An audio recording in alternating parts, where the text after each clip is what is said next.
Hello everyone! Ako nga pala si Aurora Viagire, LG Product Specialist here at Agusan GME Cavite.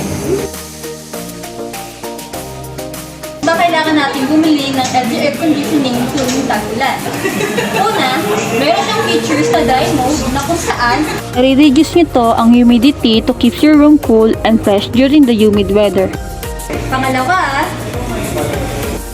Master Ionizer na kung saan nagproproduce ito ng ions para maalis ang bacteria at viruses using LG Master Ionizer. tatlo, Air purification na kung saan sinasalan nito ang dumi para maging malinis ang hangin na ibubuga nito.